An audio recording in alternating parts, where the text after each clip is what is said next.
Europe के 3 देशों की यात्रा के आखिरी चरण में प्रधानमंत्री नरेंद्र मोदी बुधवार शाम को फ्रांस पहुंचे। पेरिस हवाई अड्डे पर उतरने पर उनका फ्रांस की ओर से जोरदार स्वागत किया गया। पीएम मोदी को हवाई अड्डे पर गार्ड ऑफ ऑनर दिया गया। इसके बाद वो हवाई अड्डे से बाहर निकले, जहां भारतीय मूल के लोगों ने तिरंगा लहराकर उनका वेलकम किया। पेरिस पहुंचने पर पीएम मोदी ने राष्ट्रपति इमैनुअल मैक्रों से मुलाकात की। इस दौरान मैक्रों की पत्नी भी उनके साथ थी। दोनों देशों के बीच प्रतिनिधिमंडल स्तर की बातचीत भी हुई। आज पीएम मोदी स्वदेश लौट रहे हैं। यूरोप के 3 दिन के दौरे पर पीएम मोदी सबसे पहले जर्मनी पहुंचे, जहां उनका भव्य स्वागत किया गया। पीएम मोदी को बच्चों से भी खास लगाव है। डेनमार्क में भी पीएम मोदी का भव्य स्वागत हुआ। पीएम मोदी ढोल बजाते हुए भी नजर आए। पीएम मोदी भारतीय समुदाय से भी मुलाकात उन्होंने की, उन्हें संबोधित किया। डेनमार्क में रहने वाले भारतीयों में भी पीएम मोदी के लिए खासा क्रेज दिखा। तीसरे और आखिरी दिन पीएम मोदी ने फ्रांस के राष्ट्रपति मैक्रों से मुलाकात की। द्विपक्षीय, क्षेत्रीय और वैश्विक महत्व के कई मुद्दों पर व्यापक चर्चा की गई। गजब का उत्साह लोगों में है। ये लोग खुश हैं प्रधानमंत्री मोदी को देख करके और इनके चेहरे पर खुशी देखी जा सकती है। ये लोग नाच रहे हैं, गा रहे हैं। और एक खास बात मैं आपको बताती हूँ, छोटी बच्ची से आप जिन्होंने ये खूबसूरत फोटो बनाई है पीएम मोदी की, और ये बच्ची रो रही थी, आप चेहरे पे देख सकते हैं। उसके बाद बकायदा इस पेंटिंग को होटल में पीएम मोदी के रूम में भिजवाया गया और ये देखिए उन्होंने साइन किए हैं यहाँ पर। ये साइन मोदी की तरफ से किए गए हैं और उसके बाद बच्ची शांत हुई है। क्या नाम है आपका? अमायरा। आप क्यों रो रही थी? आप क्यों रोई? क्योंकि उन्होंने साइन नहीं किया। आप कर दिए? कहाँ पे किए हैं साइन? दिखाओ हमको दिखाओ। आप शांत हुई है? हाँ, शी वॉज क्राइंग बिकॉज जब सर जा रहे थे तो वो साइन नहीं कर पाए, क्योंकि वो थोड़ा शाई फील कर रही थी तो वो दिखाई नहीं। तो फिर बाद में एक सर ने हमें साइन करा के दिया, बिकॉज उसने रात भर बैठ के उसने पेंटिंग बनाई थी और विश्वनाथ मंदिर भी ड्रॉ किया था।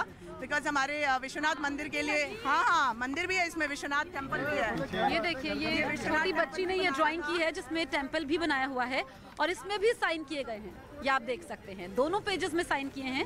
ये दूसरा पेज है और ये मेड बाय अमायरा सिंह नाम भी लिखा हुआ है। और अब ये खुश है, आप खुश हो? हाँ। ठीक है, तो ये आप देख सकते हैं कि जो लोग यहाँ पर पहुँचे हैं, कितना प्यार है इनका पीएम मोदी के प्रति। और पीएम मोदी ने भी इनको निराश नहीं किया। जहाँ कहीं भी वो जाते हैं वो ऑटोग्राफ देते हैं, लोगों के साथ फोटो खिंचवाते हैं। और उनका ये कार्यक्रम काफ़ी खास रहा कई मायनों में, जिसमें द्विपक्षीय रिश्ते तो थे ही, साथ ही प्रवासी भारतीयों से मिलना भी था। ब्रिटेन को समुद्र में डुबोने की धमकी पर आयरलैंड में हड़कंप मच गया। 2 दिन पहले रूस के सरकारी न्यूज चैनल ने यह धमकी दी थी कि अगर पुतिन की सेना चाहे तो वो ब्रिटेन पर ऐसा हमला कर सकती है जिससे ब्रिटेन के नजदीक समुद्र में सुनामी जैसी भयानक लहरें उठेंगी, जो इतनी विकराल होंगी कि पूरा ब्रिटेन उन लहरों में डूब जाएगा। यही नहीं, रूसी चैनल ने इस संभावित हमले को ग्राफिक्स के जरिए दिखाने की भी कोशिश की थी। इस दौरान आयरलैंड भी उन लहरों में डूबा नजर आया। इसी के बाद इंग्लैंड के पड़ोसी देश आयरलैंड में हड़कंप मच गया। वहां के लोग ही नहीं बल्कि कई नेताओं को भी इस धमकी का डर सताने लगा। लेकिन बताया गया कि वहां की सरकार ने इसे गंभीरता से नहीं लिया, जिसके बाद आयरलैंड के एक बड़े नेता बिली केलेहर, जो यूरोपीय संसद के भी सदस्य हैं, उन्होंने ट्वीट कर इस पर एक्शन लेने की मांग की। उनके मुताबिक रूस का न्यूज चैनल अगर इस तरह धमकी दे रहा है तो इसका मतलब यह है कि वो पुतिन के हवाले से ही दी गई धमकी है। ब्रिटेन के अखबार डेली मेल ने दावा किया कि नेटो देशों को सबक सिखाने के लिए रूस यूक्रेन पर परमाणु हमला कर सकता है, क्योंकि 70 दिन से जारी जंग में नेटो के देश यूक्रेन की हर तरह से मदद कर रहे हैं, जो पुतिन की आंखों में कांटे की तरह चुभ रहा है। पुतिन परेशान है क्योंकि नेटो न सिर्फ यूक्रेन को मदद पहुंचा रहा है बल्कि रूस को घेरने के लिए लगातार अपना विस्तार करने में जुटा है, जबकि पुतिन ऐसा न करने की चेतावनी कई बार दे चुके हैं। लिहाजा कहा जा रहा है कि अगर नेटो ने जल्द अपने कदम नहीं खींचे तो रूस के पास यूक्रेन पर परमाणु बम गिराने के अलावा कोई चारा नहीं बचेगा। ये दावा डेली मेल ने रूस के टीवी रिपोर्टर एलेक्जेंडर स्लातकोव के हवाले से किया, जिसमें इस बात का भी जिक्र है कि रूस यूक्रेन पर न्यूक्लियर अटैक पर अमेरिका और ब्रिटेन समेत नेटो के 30 देशों को चेतावनी देना चाहता है। चेतावनी ये कि अगर इन देशों ने युद्ध को और भड़काने या फिर रूस के पड़ोसी देशों को अपने साथ लाने का लालच दिया तो अगला टारगेट नेटो के सदस्य हो सकते हैं। हाल ही में रूस ने अपनी सबसे ताकतवर सर्मात मिसाइल का परीक्षण करके पूरी दुनिया को चौंका दिया, क्योंकि उनके टारगेट पर केवल अमेरिका नहीं बल्कि यूरोप के कई देश हैं, जिनकी और अगर ये मिसाइल दाग दी गई तो पल भर में तबाह हो जाएंगे। क्योंकि इस मिसाइल की रेंज 18,000 किलोमीटर तक तो है ही, इसके अलावा ये परमाणु बम ले जाने की भी ताकत रखती है। मध्य प्रदेश के खरगोन में 24 दिनों के बाद कर्फ्यू खत्म हो गया।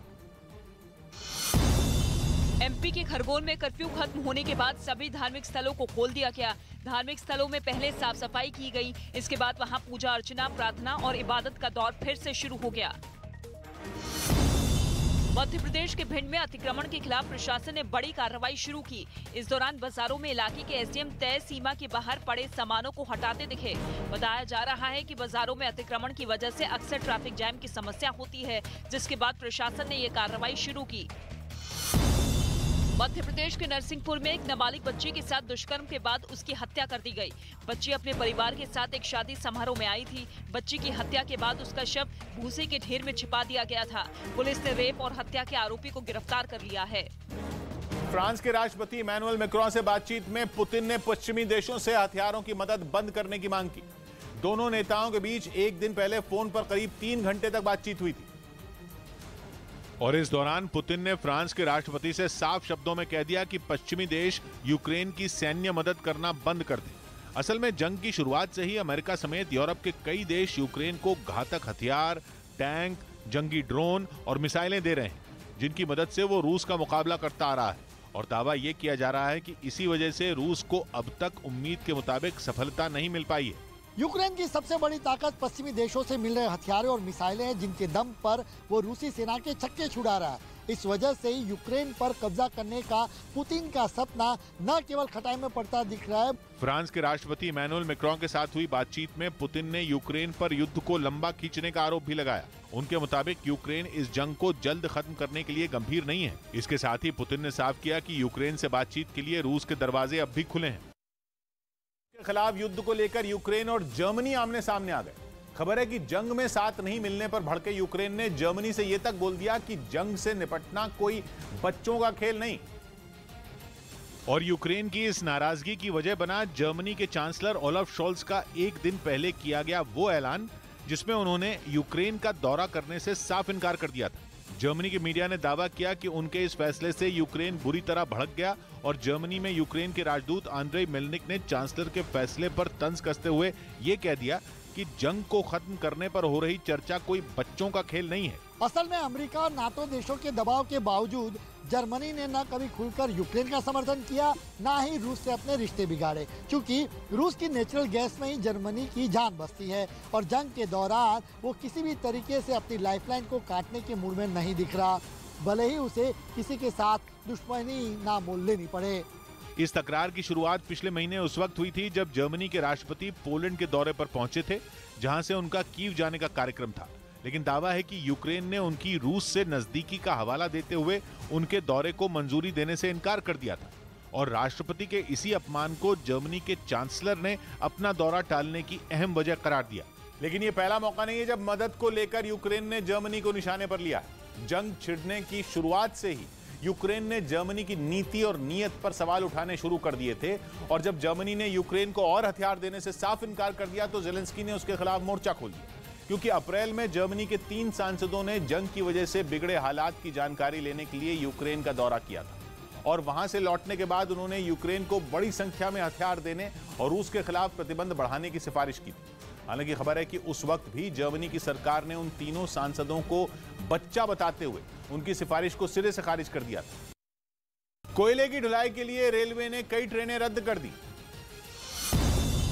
रेलवे ने कई ट्रेनों के 1100 फेरे रद्द कर दिए ताकि कोयले की सप्लाई में तेजी लाई जा सके। आशंका है कि मई में बिजली संकट बढ़ सकता है, इसी वजह से यह फैसला लिया गया। प्रधानमंत्री मोदी ने डेनमार्क में कोरोना समेत कई मुद्दों पर हुए सम्मेलन में हिस्सा लिया। इसमें नॉर्वे, आइसलैंड, फिनलैंड और स्वीडन के प्रधानमंत्री भी शामिल हुए। जम्मू कश्मीर के सांबा में अंतर्राष्ट्रीय सीमा के पास एक सुरंग का पता चला। बीएसएफ के तलाशी अभियान में इसकी जानकारी मिली। खबर है कि इसी सुरंग से 2 आतंकी भारत में घुसे थे जो बाद में मारे गए।